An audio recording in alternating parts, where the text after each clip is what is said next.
آية بسبب ورو. أعوذ بالله من الشيطان الرجيم. إن عدة الشهور عند الله 12 شهرا في كتاب الله يوم خلق السماوات والأرض منها 4 حرم، ذلك الدين القيم، فلا تظلموا فيهن أنفسكم، وقاتلوا المشركين كافة كما يقاتلونكم كافة، واعلموا أن الله مع المتقين. بسم الله الرحمن الرحيم، والصلاة والسلام على نبينا محمد وعلى آله وأصحابه وسلم تسليما كثيرا. سبحانك لا علم لنا إلا ما علمتنا إنك أنت العليم الحكيم. أستغفر الله الذي لا إله إلا هو الحي القيوم وأتوب إليه. اللهم انفعنا بما علمتنا وعلمنا ما ينفعنا وزدنا علما. بيرا بسوي هجريا باكله أني كمناني أني بيناني أني سبا شهر ربيع الأول minye hijira sankalo sabana bisuinye o wolon fulanay miladi nasaraw ka jate bafula ani mugani kele sankalo tanna bisuinye o tani sabanay ambe dawda bugu masjid ar-raja ambo kono. a'udhu billahi minash shaitanir rajim. إن عدة الشهور عند الله 12 شهرا إلى آخر الآية. نهاية لالا مسمين كورتالندو أكو سان كالو وجاتي على ألفه كالو تاني فولاد دو في كتاب الله له المحفوظ له المحفوظ من بي ألا بولو نيلا تيجي بسبلين باكونو ala ko san kalo tani fula san kalo ye kalo tani fula de lahul mahfuzu la ale alafi yawma khalaqa as-samawati wal arda depuis alay san kaba wolon fula da dommi kaduma ko wolon fula da dommi ala ya sebe lahul mahfuzu fanala ko san kalo ye tani fula de minha 4 hurum o san kalo tani fula kalo nani bala ulu yella horoma kalode ni silami sariya jahadu be keleteke ulu kono la horoma kalo kelete ku kono fonna ya suranye kele do damina la horoma kalo do nakanto ala amba do nanye kele yinjo jugu bena ferama ambo kele yin kontine kele min damina na ambolo jahadu la horoma kalo donna kanto ala tiseka bila fana ambo kele in kontine la horoma kalo la wala ni kafiru de nana bi anka la horoma kalo la ambu kele anta fu la horoma kalo ante kele ni kafiru de nana kele kana bianka ambu kele la horoma kalo la ni ote kalo nani kele to ku kono. Zalika dinul qayyim ninde alaka sariya min tilelendo ninde alaka dina min tilelendo fala tajlimu fihinna anfusakum akana yire kuntonyo la horma kalonani na tawsiri dola san kalotani fula akana yire kuntonyo ukono kajunubuke san kalotani fula akana yire kuntonyo ukono kajunubuke dobe asage kata lahorma kalonani ma har ni lahorma kalonani inte san kalotani fula ka junubu ke ala asitebe meniye junubu ke lahorma kalola junubu imbe bonya ika ma te ko ma jate be chaya de muninye yoro dobe kumi sungalo nunu fule niye baraji ke haramu fule minye farda kele abe kumi farda ba keme misiru tola min niye junubu kelenke haramu kono junubu injatete jidi de ngabe bonyai kade junubu jatete jidi mo kam ngabe bonyai kade la hurma kalo fana bo chogode la niye bewa bara nyuma minke ula obese ka jidi me niye bara jugu minke ka junubu minke junubu injatete jidi ka ke junubu fule ka ke sabayde wajajawu shay'atu misluha ala ko bara nyuma ko ni sare bara nyuma kelede na junubu bese ka bonye ka kateme kalo toka akana yire kunto nyokono ni la hurma kalo nani min fule nyinne abi bakrata ka hadisan nana bukhari muslim kono cide nyu prepare la tiganye ako anna nabiyya sallallahu alaihi wasallam khataba fi hajjatihi cide nyu kutuba kala aka hiju labana aka sarankara ne hiju fa qala cide ko ala inna jamana qad istadara ka hayatihi yawma khalaqa Allahu samawati wal arda ciden ko wakati a munumunu na wakati a munumunu na kana be komi dommi alai sankaba wulon fuladda ka duma kulun fuladda asanatun isnai asara sahara sanye kalotani fulade parce que ciden yani ni fo munna parce que jahilu tilela komi abena fo abena nyefe ne shiu tumbu bolo la hurma kalon min fulen ninye la hurma kalon nani min fulen ninye jahilu tumba ke sandola ina mu haramu min kele haramu yara una kele daga uyereye shaharu safaru min kele dagara uno haramu yere kuma misami cide hijira jahilu yereye kalo haramu ya togomi uni ala ye kalon nani mi haramu rubede benna mu nyogoma hajjatul rakuman la nyine yegno na ko munula ka ke ucogo korola komi ala ye sankaba wolon fula duma kolon fula da dommi ni sankalo tani fulay ni kalo nani bula nu e haramu lendo cide hijira sami har jahilu yerebe kalo munun kele haramu ya ani ala ye kalo munun kele haramu bede kira kele nyasa la nyine yo ode sino lutumbe de sandola mu haramu na kele daga wireye una safaru bila nola sandola mu harami ka haramu ya ba chogola safaru ka kele daga lendo uye utumbe ake nin chogodela me chiden ka hiju sa uye kalunani mi haramu ya ani alai karunani mi haramu yo bede kera kelenya la nyini ode kalunani be ulu yalla hurma kalu salasatu mutawaliyatu kalu sababe ulu tugulembe nyogona zul qadati wa zul hijjati wal muharram zul qada ani zul hijja ani muharram zul qada kalu jumaye ni salli cine kalu temena kalu mimbejo uba fode ma zul qada ni zul qada boray zul hijja wiye salli bakalo muharram wiye silamu ka sanyelema kalu folo nin kalu sabatu gulembe nyogona ubella horoma kalu ورجب مدرا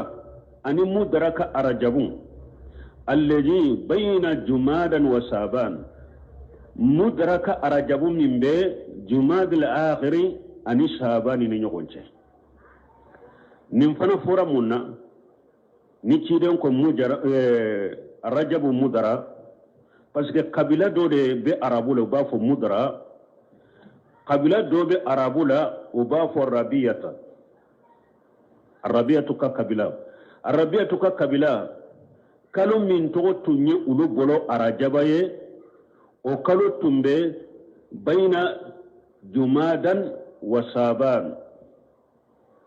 la mudraka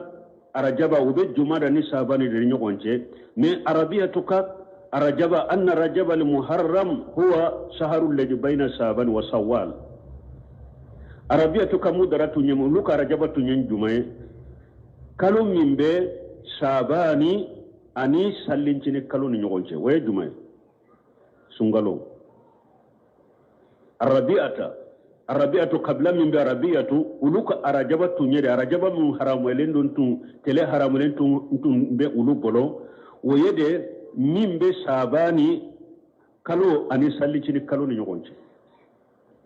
sabani kalo ni sallincini kalo ni ñogonce waya ramadana de wa arabiatu tumbe aramadana inde wele ko arajaba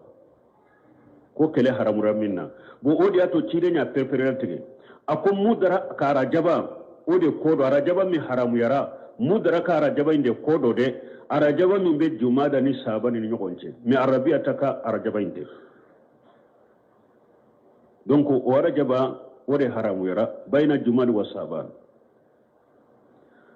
summa qal o ko fe ciden ko donc nin kalon nani haramu ya kunye munye ni kelete ku kono parce que jahiliya la ñogon faka tumbe runu ñogon ci hari ni kelete jahadu fara tumbe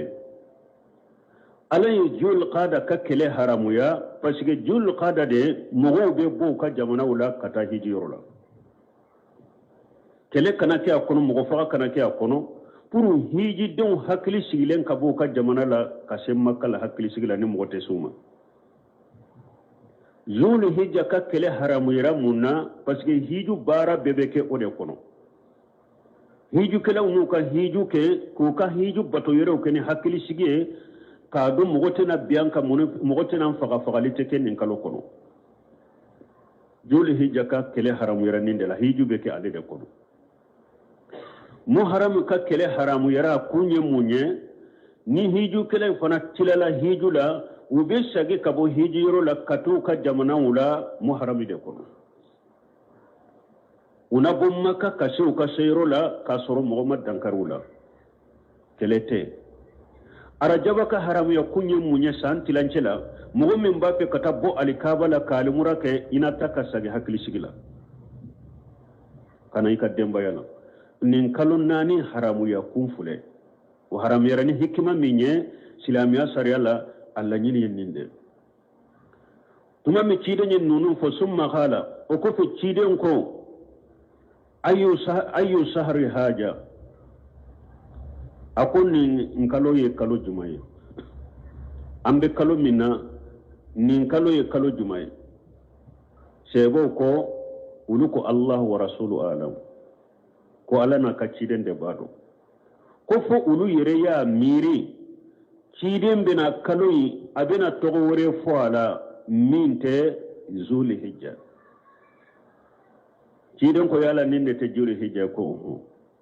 ciden ko ayu yawmu haja qulna allah wa rasuluhu alam unuko alana ka ciden de bado fasakata ciden nya makko hatta jananna annahu sayusammihi bighairi ismihi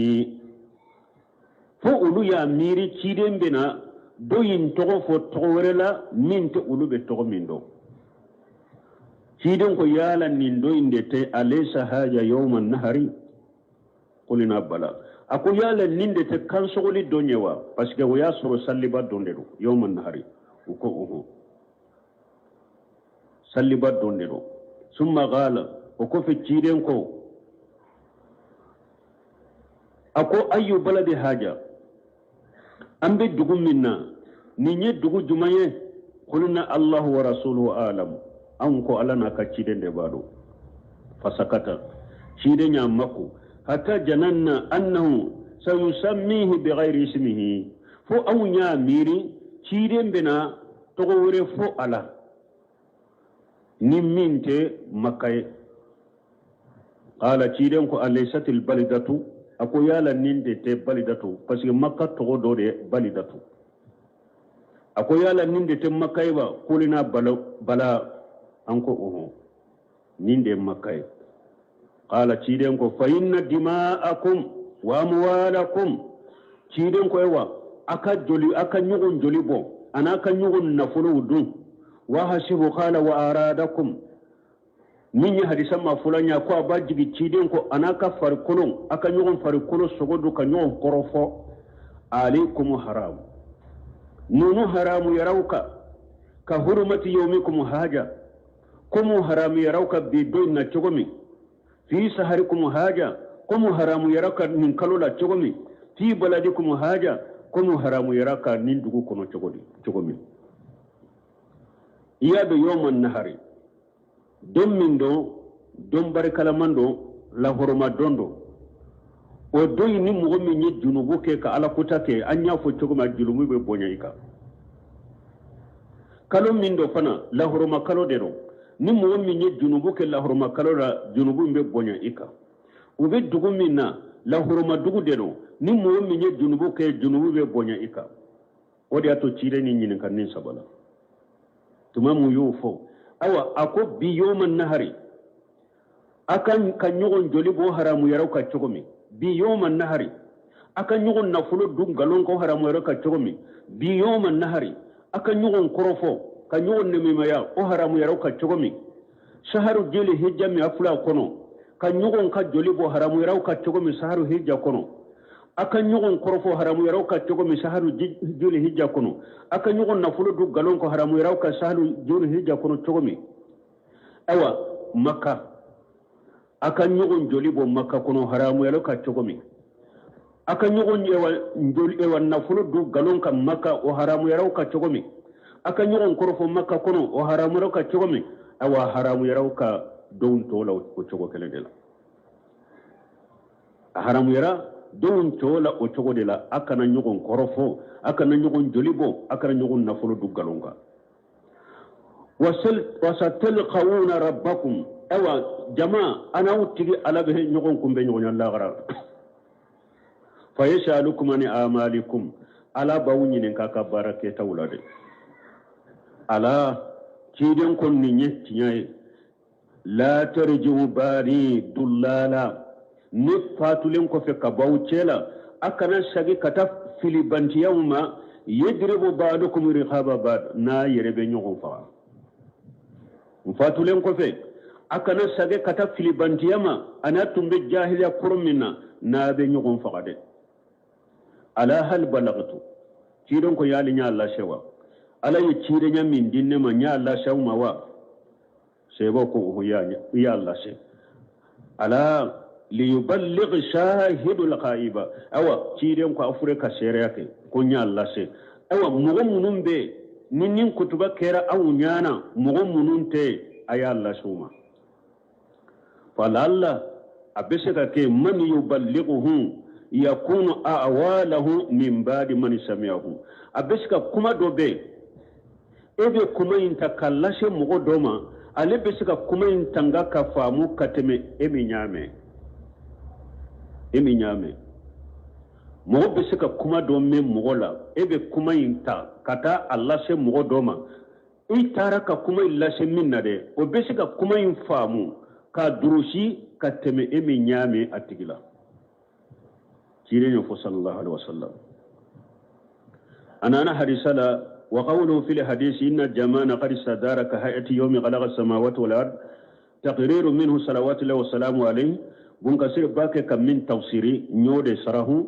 kirenya sabati de doro alaye kalo nani min haramu yara a chogola kide hijira samme aya soro jahilu fanayo o kalo nani kelende haramu ya وكفي كيد إن هذا البلد حرمه الله يوم خلق السماوات والأرض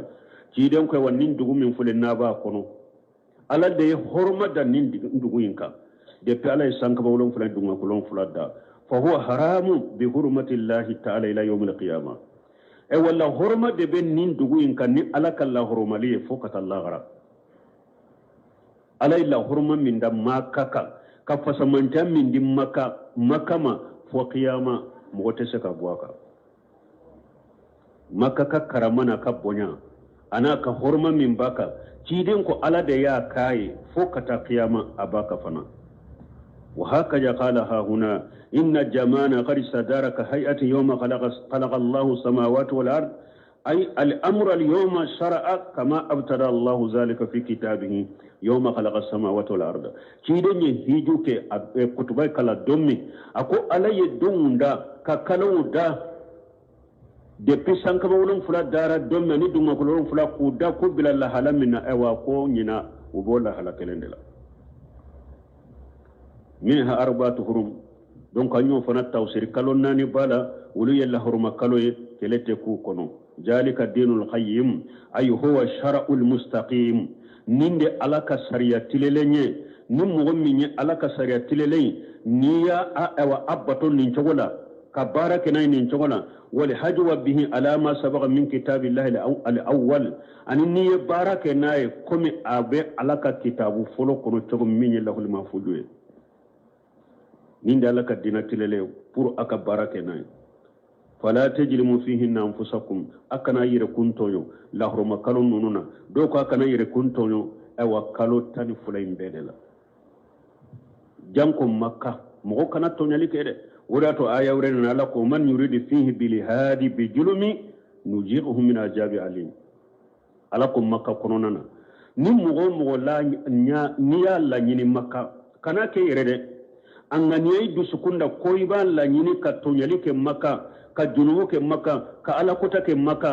ka ngani adoro kan la nyini du sukunda doro ala ko ko ale ala dilla nene la jababa mimbi la dimi kala nyini doro kana kede donc mugo munum beta haramula makka le murala anka mugo la hijudo wa makka ye dugu minye dugu bonyale no dugu horomale no aya janto yire la yede ka fo beta ka kanna gele yawke ka fot abeta ka bambanti yawke ka fo beta ka bidiya yawke makka ni madina mo ki yire koloshi de iki yire koloshi madina kibariyala cidin kul ewa lana allah man awwa muhdisa akom mugo bidiya mugo madina kunona akom mugo ye bidiya bo ni ya deme Allah ka danga bika lana Allah man hadasa fiha hadasan aw awwa muhdisa hadisan na tugodola Allah ka danga be mugo ka ni mugo minye bidiya ke madina ube ye bidiya mugo deme ko ne intaki hari makani madina se ini mi mbora la itode do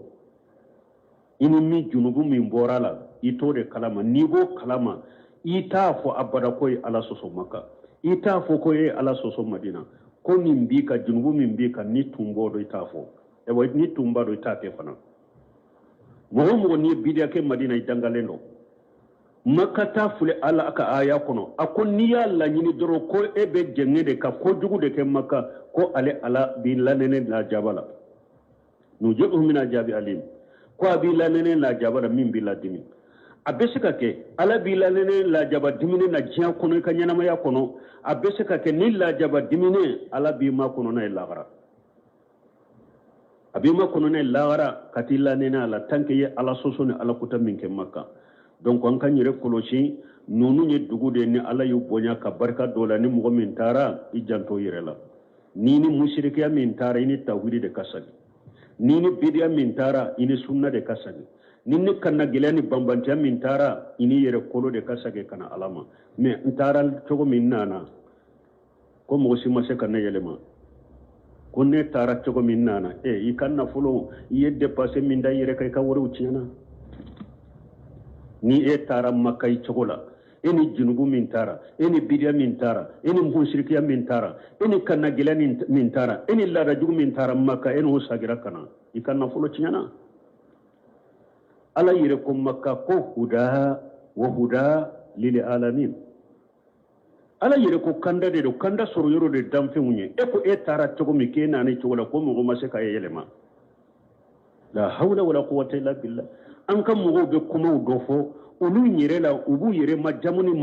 yiro matanu de ka soro bu yire nani ku yire dangade uba ko fana ko maliyembe ko kalama nimbe ka fana ko maliyembe fendo malien de ba fo ko ne tara cogo min nana mo ma se kan yelema ka sori fure ki yere dangade yere fure ka foro ko tara hijini na fulo minye kan na fulo cinya fu ala kan tisi kan tanga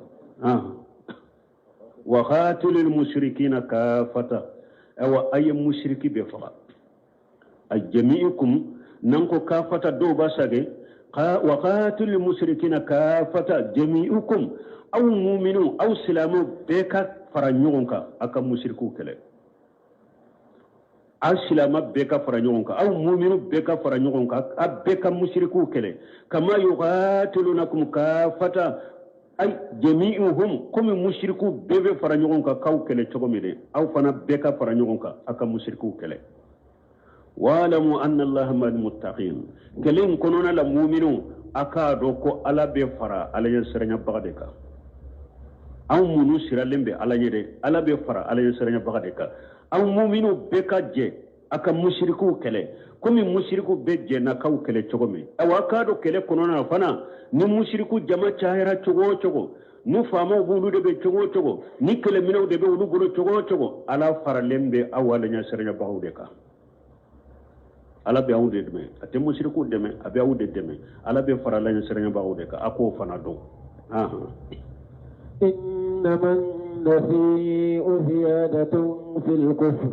يضل به الذين كفروا يحلونه عاما ويحرمونه عاما ليواطئوا عدة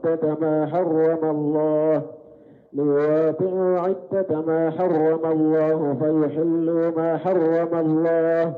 زين لهم سوء أعمالهم والله لا يهدي القوم الكافرين نيني آية ni ala ye mushriku lagosi n'a ye u tumbuya u ka baara jugu min kɛ k'a kɛ ala ko innama nasiyu a ko mushriku ka makɔnɔni min fɔle nin ye jihadatu fil kufri o bɛ dɔ de fara u ka kafiriya kan makɔnɔni ye jumɛn ye n y'a fɔ cogo min san kɔnɔ kalo 4 de ye lahɔrɔma kalo ye zul qada zul hijja muharram olu saba tugulen bɛ ɲɔgɔn na ani arajaba mais jahili tun bɛ mun kɛ tant que bambamtiya ni kana gɛlɛya min ni ɲɔgɔn juguya min tun b'u ni ɲɔgɔn cɛ do ni kɛlɛ bɛ ale n'a ka jugu ni ɲɔgɔn cɛ pour ka makɔnɔni kɛ nka kɛlɛ bila lahɔrɔmakalow ka tɛmɛ dimi bolo kɔrɔtɔ bolo jugu fagali kɔrɔ min ye muharami min kɛlɛ haramuyara a bɛ muharami ka kɛlɛ daga yɛrɛ ye ka taa ka jugu in kɛlɛ muharami kɔnɔ ni safaru nana a b'a fɔ sisan ne ye safaru bila muharamu nɔ la n ye kɛlɛ haramuya o kɔnɔ n tɛ kɛlɛ kɛ o kɔnɔ nasiw ye nin dɛ ka muharami haramuyali ko bila ka safaru makɔnɔ muharami kalo haramuyali o b'o haramuyali yagaruya ka safaru makɔnɔ ka muharami kalo kɛlɛ daga u yɛrɛ ka kɛlɛ k'o kɔnɔ ka haramuya yagaruya ka safaru makɔnɔ ni safaru nana tɛ kɛlɛ k'a kɔnɔ tant que a b'a dɔn njugu min filɛ nin ye n diminen b'a kɔrɔ cogo min n feerela la cogo min ni ma kɛlɛ nin don in de la ni ma kɛlɛ nin kan ni ma faga nin kalo de la ni nin kalo tɛmɛna n tɛ fɛrɛ la cogo min o bɛ kɛ sababu ye a na muharami ka kɛlɛ la daga yɛrɛ ka muharami ka haramuya makɔnɔ ka safaru makɔnɔ k'a bila ka safaru makɔnɔ nasiw ye nin de ala ko u b'a kɛ ka min kɛ nin ye a bɛ dɔ de fara u ka kafiriya kan parce que fule ka ala ka sariya de yɛlɛma sariyarikɛla ye ala de haramulikɛla ye ala de halalakɛla ye ala de b'a fɔ nin ye haramu ye ala de b'a fɔ nin ye halala ye mais e hadamaden tɔw danfɛ k'a fɔ e yɛrɛ ka fɛn dɔ haramu ni yɛrɛ ko nin ye haramu ye e yɛrɛ ka fɛn dɔ daga i yɛrɛ ye nin bɛ dɔ de fara i ka kafiriya kan parce que i yɛrɛ bila ala ka palasi de la nin na nin bɛ dɔ de fara u ka kafiriya kan yudallu bihi alladhina kafaru wa mɔgɔw fana bɛ fili n'a ye mɔgɔw bɛ fili ni nin baara in ye mɔgɔ minnu kafiriyara yuhillunahu ama san dɔ la u na muharami ka kɛlɛ u na daga u yɛrɛ ye u na kɛlɛ k'a kɔnɔ ka safaru bila nɔ la ka safaru haramuya wa yuharrimunahu ama san dɔ la fana u na muharami ka kɛlɛ haramuyalen u n'a tɔ u nɔ la u tɛ kɛlɛ k'a kɔnɔ safaru na kɛlɛ k'a kɔnɔ u bɛ ka nin de kɛ liyuwati'u iddata ma harama Allah olu ka laɲini ye mun ye ko ala ye kalo 4 min fɔ dɔrɔn ko kalo 4 haramuyalen don ko san kɔnɔ e ka kalo 4 haramuya yɛrɛ bolo dɔrɔn hali n'a ma bɛn ala ta ma ko e ka kalo 4 kɔni haramuya yɛrɛ bolo dɔrɔn san kɔni kana kɛlɛ k'o kɔnɔ hali n'a ma bɛn ala ta ma fa yuhillu ma harama Allah ina fɛn dɔ la daga ala ye min la haramuya ina fɛn dɔ fa haramuya ala ye min la daga zuyinna lahum su'u amalihim shaytani ka baara jugu min filɛ nin ye shaytani y'a masiru ɲɛ kɔrɔ والله لا يهدي القوم الكافرين أو هذا مدين كافري على تيكاندا هذا مدين كافري مي ني الله يسب الله المفوج لا كويت كانداري إتي كانداري إيوه سايكا كافرين جلا كتادو جانا بكونو يا أيها الذين آمنوا ما لكم إذا قيل لكم انفروا في سبيل الله اثاقلتم إلى الأرض أرضيتم بالحياة الدنيا من الآخرة فما متاع الحياة الدنيا في الآخرة إلا قليل. نيني على بدو مغوكا جلاجليلا مغو تورا تبوكا كله كوفي نو متا تشيدن نو في تبوكا كله على بنا دو ولوكا جلاجليلا تبوكا كله من دو كله نيسيرا بيبو مدينة كتا روميدي فرانشي كجا كله انكيرا تلما فلا دي كونو ووقتي ياسرو مدينة إريدون مونا ووقتي ياسرو مدينة إريو سمالين دو كسوبة وياسرو كلايا فنا بالا تلما فلا دو كلايا بالا أدانا مدينة إريدون مونا إريدون يمان بي مونا سما بي إريو لا سما إريو كسما كورولا كدي باسكي تلما فلا دي تلك كلا كجو أوقتي tabuka kele mbeke wakati mi tabuka kele kera odela o kera sababu ye mogo munu make mumini qalasile unde munafaqi chama mashe kata tabuka kele la parce kele yoro kajja u beta mogo munu fana kele u dolindo ni jamaye u donindo ni fana mogo ye mogo munu be kele do kele mina bubolo kele fana kera tilema fela de la kele be ke yuro mi fana yuro jandero o yasor madina fana iri dew mona suma be iri wala madina munafaqi chama u fari fagala ulla fura uma bocci den no fe ala ba ke ku jalagi ni ayaw de konon ala ko ya ayyuhal ladina amanu akum mu'minun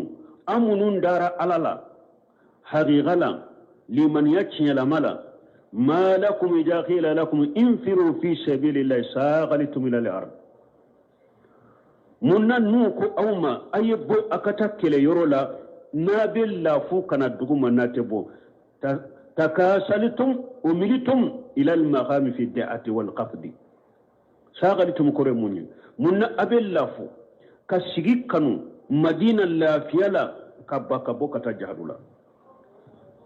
منا بلا فوق سيجي كانوا مدينة ساغلت من الأرض منا أبلا فوق تم مدينة دعو كنونا تولما كبولي توي كليلا تيرن نوفي منا بوكي أراديتم بالحياة الدنيا من الآخرة سفي جيان ينما يدامو أو أودي ديارا أو يه كتم اللاغرة تاكوا بس نابورا كتا جهدو يرولا سرم من بديما أولا سرم من بدي أوما ولا ويلاغرة سرادي من متا كليلا اتورا مدينة من مدينة إريدون دامو أن إريدون سما ديمنا ويدينا جيا دامو دي دونك جيا دامو ودي ديارا أو يكتم اللاغرة كوا تمامي على ينفو على نانا مغو لبا جيالا كو جيا دامو تفويه على كو فما متاع الحياة الدنيا في الآخرة إلا قليل ala ko jiya damu te foye lagara damu koro ni damu fitinite jiya damu lagara damu koro damu fitini do hadisa dola ciden ko law kana dunya tajinu inda allah janaha bawdati ma saga minha kafira sarabatan mai ciden ko ni jiya baleri tumbe soso kama ni yado basakile la be po hake mindima kiriyan ko ni jiya valeri tumbo bo ala bolo kafiri tindem jimi ko kelen surala me choso kama hake puwa hake jiya to bo ala bolo dondo la chide sallallahu alaihi wasallam anana ba deni doma asu ba deni har kilo tala awolola tende kilo fitini ode bala a kilo yere dafalente cirin do bayin tate sugu mogon aku mogo munun be sugula jomba fe nimbai anka fere ma sisa dorme kele ki ka tamma jombe so ka nimbai sa sisa ni hari tamma kelu be dorme kele sugu mogo ko ci de mogo jumambe ambe nimba ke munya hari na ya soro nimbe ninna defo be ninna da falente janko so hari ni ye nintan ka di mogo mina fuanta fe awa ci den ko nimba de ni min fulen ni nyen ni kilo tala de ana ka kilo ewa fitinu asu ni awu tafe chogomi amma ko tala chogomi jiya ala makote jiya la kateme awu makote ni na chogomi arisa do na ci den ko ma dunya fil akhirati ako dunate foye jiya kan nemate foye la gara koro illa kama yajal ahadukum usba'ahu hajihi fil yammi fo adola kele ni ka bolon ko ni min fulen ni ni ya sori bajila falyanzur bima tarju i bolon ko ni sori bajila ka bo i ka bolon ko ni laje ji munun noro la bolon ko ni la uye mun na kasi bajina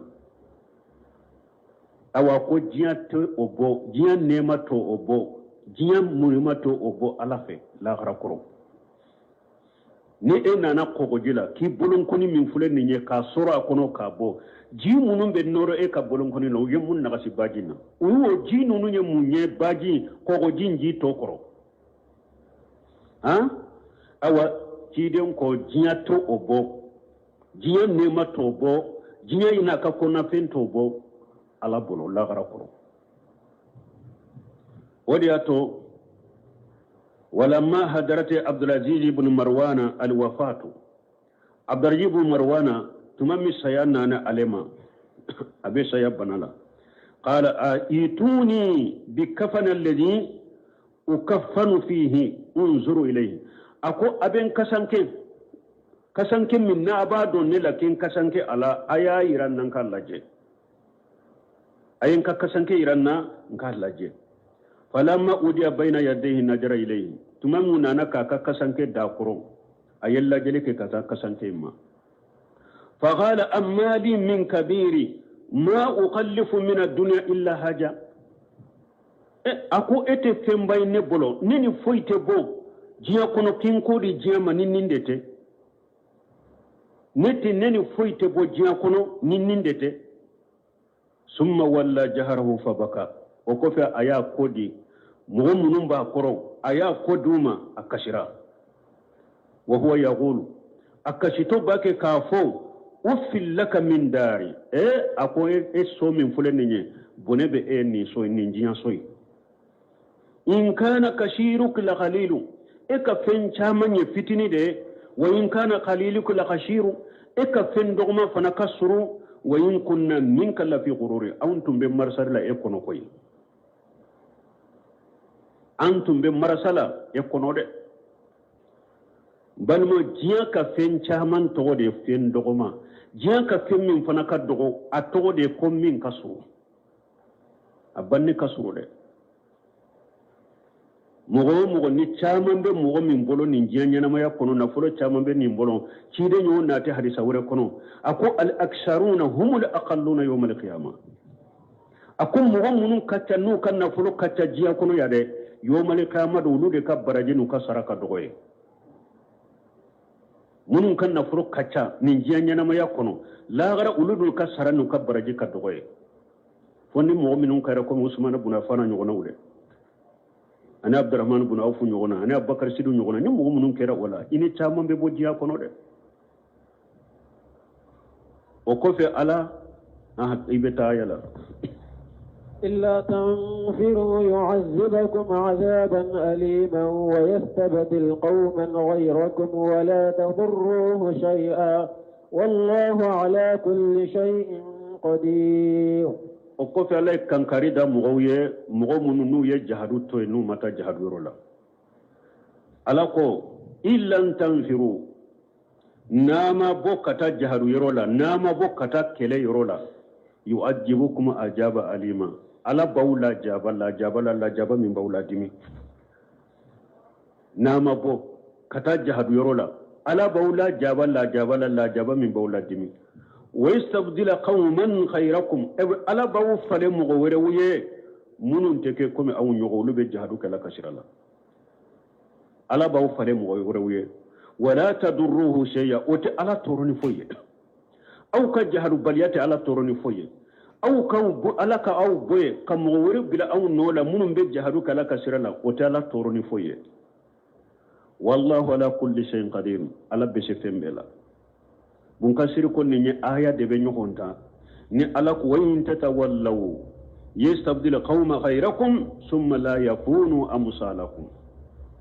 ni aw ya ko di jihadu madina la ni aw ya ko di nin dina jolima ala baw fale mo werewu ye wulu tigi teke komi aw nyogona ube jihadu kala kasirala ube dina jo wada to Sheikh Sal Fawzan wakati be abafo ako ciden ka dina tauhidi min fule ninye sunna min fule ninye ala faham salafu salih ako doni ke baga min bejo ka weleli ke kata tauhidima ka weleli ke kata wa sunna ma ka weleli ke kata salafiya ma ako doni ke baga min bejo ka tile ka cinyafo ika jo ika tile ka cinyafo min te jo ka tile ka cinyafo kana jo ka tile ka cinyafo ala be aw fale mo wore la mun te ke amunyo ala ka dina te cinya ako aunde be cinya aunde sira ala kana aunde cinya mi ala ka dina ko ni temene ala ka dina te cinya ni emi make emi majonai emi madawa ke na ko makaka chogomi ala be de fura ki boy ala be de cinya ala be ede labila mi ala ka dina te labila min be jojo min te joyi kana jore nin dina te labila ko ande be labila dina te labila sawlu salu fawzan fajamu defo ako ale be sirade ala kana aunde labila kala cinya ne ko dina ko ni temene parce que ala ko qur'ana kono wa in tatawallaw yastabdil qauma ghayrakum thumma la yakunu amsalakum ala ko naaw ya ko dinin dinama ne ala baw fale mo wore wuye munum bena nin dina jo uluteke komi aw nyogo uluteke komi aw nyogo nin dina hada made an hakili sigilen bala ko nin dina demelendo nin cinya demelendo nin cinya be jode fanade mo shetala mi munu nyere bu dambi kata silamiya mani silamiya doniya ulude tenin silamiya do wakati be mba foya nko kafiru dufu ka karamogo bo ka doni ke baga bon kafiru ka nyema bon ulu be nin dina haqiqa na cinya do katme an ka silama chama nan ka karamogo chama fule silamiya kono ulu ba do nyenni fo ka doto faransi o do jufu do be akwa bake ka faransi ka president nyini yere aya wojo chima abake ka kuma salafiya ka o jufu abake ka kuma salafiya ka ko salafiya koro de ka sagi kata ko koroma ko mugo folo tumbe chogomi dina la ka sagi katoma ko salafiya koro yode jufu imba fo kafiri do ha ko silama do be se ka soro silama be se ka soro ko ite selefu ye ko be ko silama be selafu te ko min ni ko silamiya nyuma ko salafiya de do jufu kafiri o de bafo ha ire do ya to ha aywa tilelen ka gole nemba abo fo ako silamiya nyuma ko salafiya de do chama mba do abido beo abe faransi sisa abe kandida nyini na ulu ye kafiru de ye jufu de ewa ko mugo te silamiya kele faransi ka bo fana mugo take ka silamiya kele ka fo mi kafiri to ni silamiya jugu afule kan ninde fo kara mugo sorla aw mbolo ya duguturu yo bu bolo ko salafiya yere bidiya de o be la kali togodi o be la kali togodi jamana en ko kara mugo jamana ni doni jamana de maliye kara mugo fura aw bolo ya o be minbaro ka o be wajuli ko salafiya kuma yere bidiya de jufu kafiru fule ka fo ko silamiya yere haqiqa salafiya de ko salafiya de ka sage ko silama folo koro tumbe chogo me an ka sage kata o chogo la e aw karamogo to desera ka salafiya do nimbe la kale chogo me nunu fana de be minbare ka bere bu bolo kulu be kutuba kala o jamana masina jama kulu munun be nunu nofe o be cinya ye donjuma o be cinya ye sanjuma o be cinya ye kalo jumana jama munun be nunu de nofe har ni kafiru ya ka dina famu ka ka silamiya famu ka teme aw yere ka aw be mogo kanda don juma aw be mogo kanda kalo juma aw be mogo kanda ku bila cinya ka san juma wode ya tumba fo wakati be mogo ka wajuli ti tawhidika ala sunna ala fahamu salafu salih mogo mi be hera fe yire ayu nobila aka karamogo lame munun be weleli ke kata tawhidima munun be weleli ke kata sunnama ala fahamu salafu salih aye ulul lame mogo te salafu ka tabulo ka aya lamini bila ka ko bila an bugu fuanda chamancela sino ate kanda de ulu yere makanda o janku na ukanda ni manni salafiya do karamogo mi manni salafiya do ibi dambe kata sunna mayete salafiya do ebe mogo kanda donjuma e yere makanda yere ayu ko bila de ayu ko bila ka salafiya nyini salafiya de islamiya nyumaye silama chaman de beite salafuye salafiya de islamiya nyumaye ni te salafu salihu ka tabolo ka ite islamiya nyumanka alaka hakimandama aha إلا تنصروه فقد نصره الله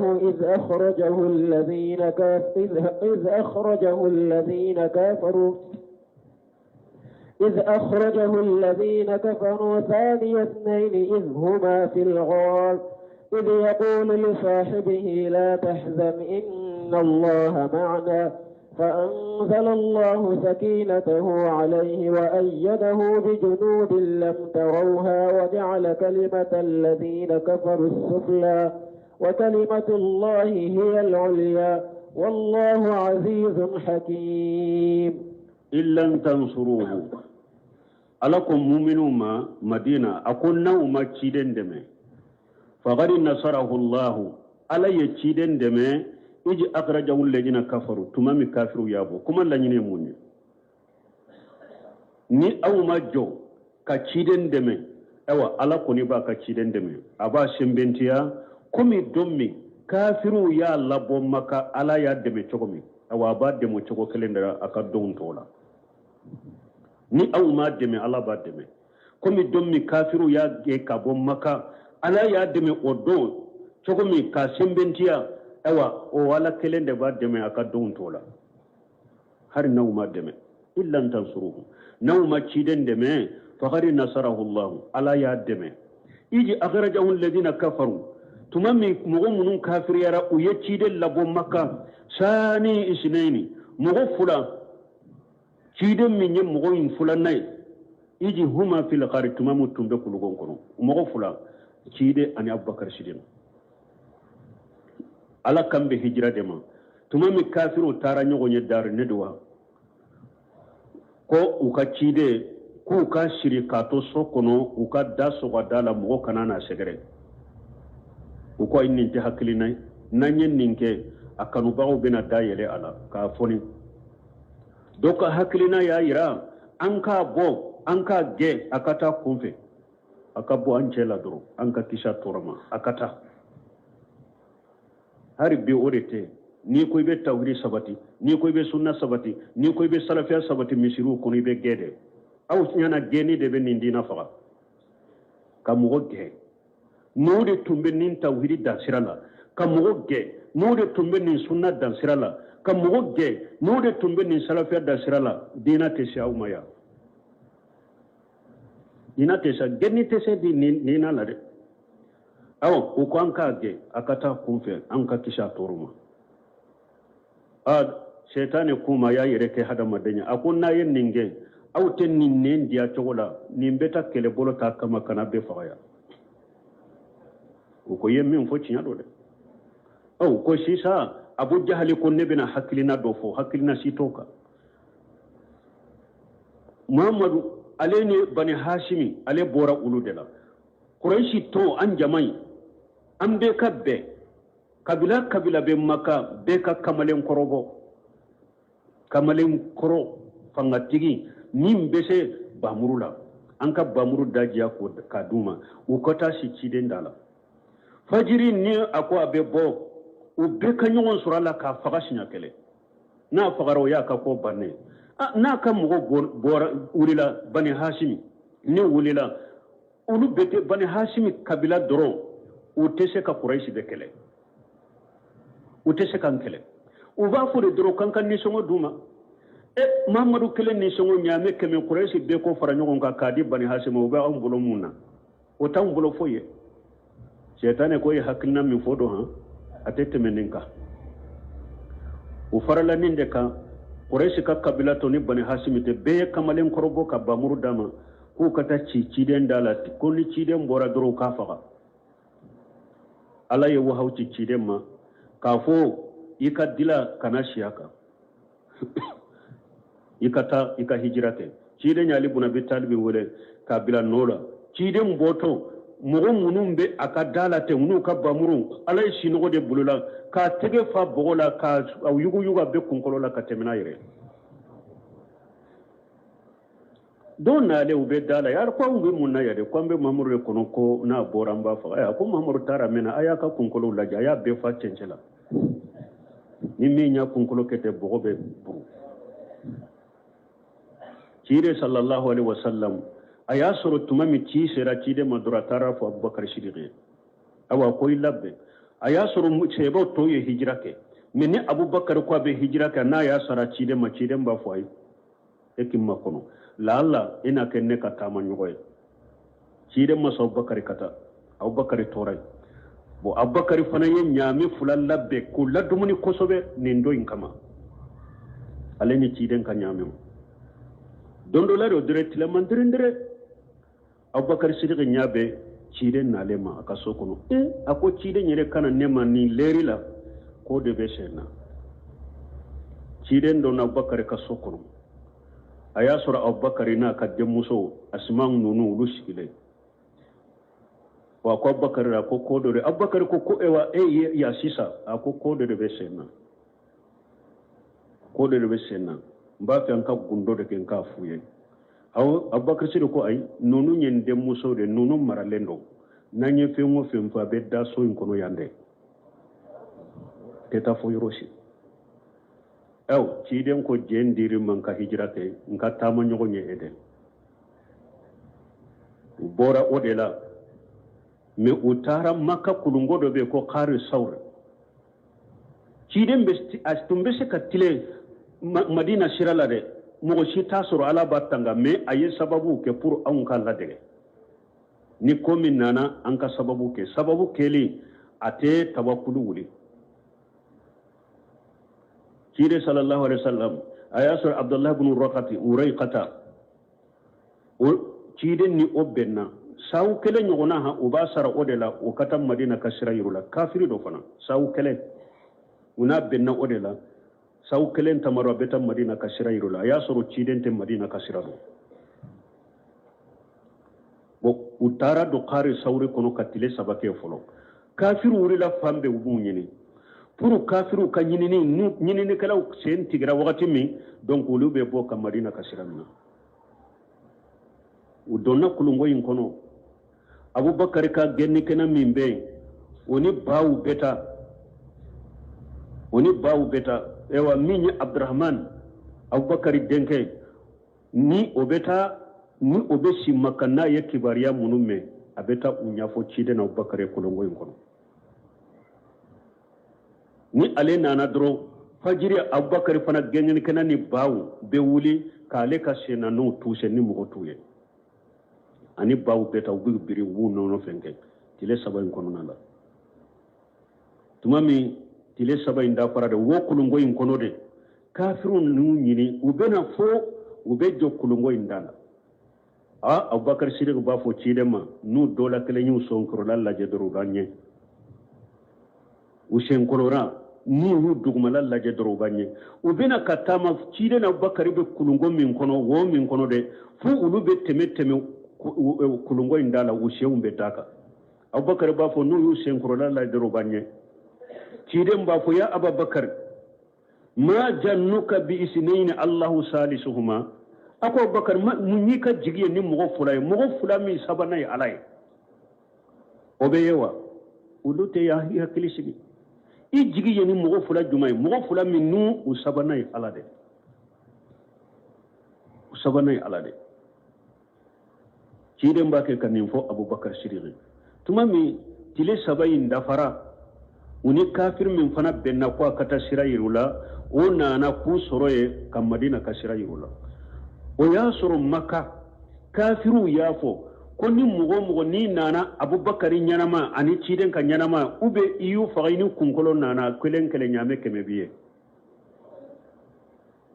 ni sera ni kan abubakari nyanama soro kanana ni ciden kelen kele ambe nyame keme dima ni sera ku fagaini kunkolo de nanu kelen kele be ambe nyame keme dima nyame keme fula me unin nin kafiri saratira sawu kelen dama gundo borto tanke kafiru kuto hari ka kafira la ube sira ngalonye ani jamfa ama gundo borto ala kambo ode moya kon ni aw ma ciden de me kele yero wala ni ala ya de me kola o min ka boni nunumbe don mi kafiru ya bo ni ala ya de me o mugo fulade tumbe kulungo kono ala de yu sabanai me ube min fo kulungo en ka kibari ala ko tuma mi cide ko ani abubakar sirri nana udonna kulungo en kono ko min ye dalen dana ko nana ka dalen dane ka awda kulungo indala ko nduvani nana ka nyaga ke ka ewa afanda kulungo indala ko unale uyuse nano mina ko sonna ne ko ni dara yande me mogote donin kulungo in kono bi ko nin dalen dana bina aka dalen daya ube nin ewa nduvani bina awa aka faudaya mogote do kulungo in kono bi ko nunun bena ninke ko ulu de kera sababu ye ku ma cide na Abubakar ye wori ato ma kulungo ni jate mina mi shagal bani ben nin qisa akom mawdu de do silisa hadisi deif wal mawdu kono qisa sahalente qur'ana aya nyerebe qisa ngalon tigaya ambe aya to dafa idi yaqulu li sahibihi tumami cide ko to nyogo makase bama awa doni ke bawo ko ni mugo ko abubakar siddiq te ciden ka sebe ye kafiriye parce que ala de fule kafo yara de galon tigaya idi yaqulu li sahibihi pour ciden ko to nyoma ko aka sebe ma to nyoma abubakar siddiq la tahjan ikana suno ikana dusukas inna allaha mana ala faralem banka ya ala faralem banka fa anjala allahu shakinatahu alayhi ala ya ka hakili jigi ciden ka wa yadahu ala ye ciden de me be junudi ni kele boloye lam tarawa kele bolo minteye dufani be yuba teye dalen dala be yuba teye aye nyire ye qisa ngalon tiya ciden abubakar ala yude me ni kele bolo minye malikawde donna kafirun nyeni ciden abubakar yelice bi junudi lam tarawha ala yude me ni kele bolo min ni hada maden taye kele bolo min taye ala yu sembentani malikawde malikaw ka doni kulungo ni nyonche nutuye men to wani inte dale ndana inte wulu ya qisa de wulu masaha qur'ana aya nyire yu galon tigaya wajala kalimata alladhina kafaru sufla mu'minun kafiriyara ukam mushrikiyai ka kafiriya ala ye kafira ni mushrikiyai bila duguma ka jigi ala yu ka kafiriya jiga yu ka mushrikiyai jigi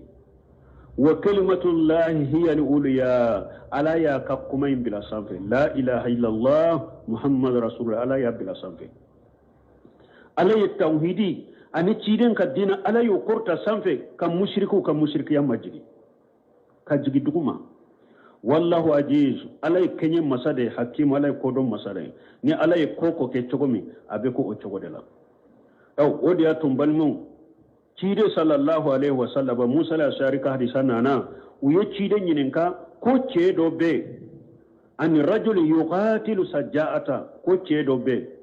ale be kele kon kafari ce fariyade ya lebila kelela wa yuqatilu hamiyata cedo be ale be kele ka kele kunyi la fasalide karsa be ko min na drombala ne be karsa de defa komi suni tile min be fo jamana kono ko jamana denjumaya ayeke lagara denjumay de sana ka kenin jamana denjumay de hamiya ka kele keni la fasali fuye dina kote tawhid kote sunna kote ka kele ke kasa ge kwabo jakwa kese du suye ure cede ni cide nyin ka ko ke mo do be kele la fasali kama ويقاتل الرياء سبنا كم غدو بالب كلك بروكا يرد جرا أي ذلك في سبيل الله يقول تيجي من نمو سبلا جنب على كسرلا جنب ككل على كسرلا فقال تيجي من قاتل لتكون كلمة الله هي الأولياء فهو في سبيل الله تيجي نمو من كللا برو على ككما لا إله إلا الله محمد رسول الله شركما فلا توحيد سنة على فهم سلف صالح على تيدن كو نيم من كله كيرا نيند كما ايدي بلا كشرلا نيم من كله كيرا دي على كما توحيدي على كدين كدين بسانفلا سرو توحيد كما بسانفلا سرو نيم من كله كنيو دي تيدن كو ايدي بلا كشرلا ايدي بلا كشرلا دي مي akele to ni sara la ni alama farika fu sara de ka fo karsaye sedu suye ni kelela de pour alaka dina be sanfela soro ni mo min ka kele kero iksara o de la ciden ko ide gala kasara la ide to ko sedu su me jinya na folo ko ni mo min kelela o de la palasi nyinu ni mo min kelela o de la e sara o la kasagi kwa beto ke sedu suye o de to shagal bani ko tuma min b'a fɔ ko ni mɔgɔ minnu sara marasi la ko seedi suro a ko ni mɔgɔ min hari ni ale ye kɛlɛ kɛ ko lasite min bɛ jamana kɔnɔ ne ka kɛlɛkun ye de n ka lasite in bɔ jamana kɔnɔ n ka na ni silamɛ sariya ye e ye marasi kɛ o de kama i sara a ko yɛrɛ tɛ seedi su ye fɔlɔ janko mɔgɔ min ma kɛlɛ kɛ nin kama parce que mun na ye nin fɔ k'a fɔ hari min ye loi ye a ka bɔ yen silama sariya ye na cogo b'o la silamiya kɔnɔ min tɛ marasi ye o na cogo tɛ marasi ye marasi tɛ silamiya ka ciden ka sunna la a tɛ silamiya ka sariya la a ko ni mɔgɔ min ye marasiw kɛ ka mujaharatiw kɛ pour loi de ka bɔ jamana kɔnɔ n ka na ni silamiya sariya ye a ko ni sara i tɛ seedusu ye janko de ko jiko de banna ko ekoli de tiɲɛna ko siraw tiɲɛna ko jamana ka nafolo tarankira ni e sara wala de aw bɛ taa wulu de kɛ jakwa seedu su ye ala de bɛ mɔgɔ kɛ seedu su bɛ aw de bɛ kɛ seedu su ye awa ciden ka kuma filɛ de ni mɔgɔ min sara ala ka diina kɛlɛ de kama tawhidi de ka diina bɛɛ sanfɛla sɔrɔ ala ka diina bɛɛ sanfɛla sɔrɔ i kɛlɛla o de la i sara o de la ciden ko de bɛ ala ka sira la mais n kɛlɛla n ye cɛfari ye o n kɛlɛla n bɛ lafasali la o n kɛlɛla n bɛ yɛrɛ jira la i tɛ ala ka sira la ni sara i tɛ seedu su ye Allah ka hakliman dama subhanakallahumma rabbana bihamdika ashhadu an la ilaha illa anta astaghfiruka wa atubu ilayk ayo ninye kuma min fɔ ko mako bɛ kɔnɔnandiya dɔ de la ka kɔnɔnandiya dɔ kɛ mɔgɔw ye minnu b'u danbi ka taa sunna ma a ka fɔ cogo la sunna denmisɛnninw dɔ bɛ u bɛ musow ɲini furu la u bɛ mɔgɔw denmusow ɲini furu la n'a duuru ma san kelen san fila u b'u bila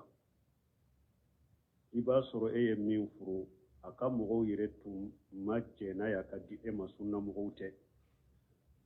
mais muso in yɛrɛ ko a bɛ e fɛ a bɛ sunna fɛ e fana y'o furu san kelen san fila den kelen sɔrɔ la e y'o bila wa a y'a sɔrɔ ale n'a ka mɔgɔw tɛ taabolo kelen na a ka sagi ka t'o ma tuguni u bɛ kɛ a ma gɛlɛya n'u degun ye ko nasiha ka kɛ o la nasiha kan ka kɛ o la tiɲɛ la hari suuro y'o de fɔ n ko karamɔgɔw telefoni min bɛna aw ma bi sisan an bɛ diɲɛ laban min na telefoni min bɛna an ma mɔgɔ min yɛrɛ bɛ an yɔrɔ ɲini ka taa n sɛgɛrɛ mɔgɔ min n'a y'an ɲɛɲini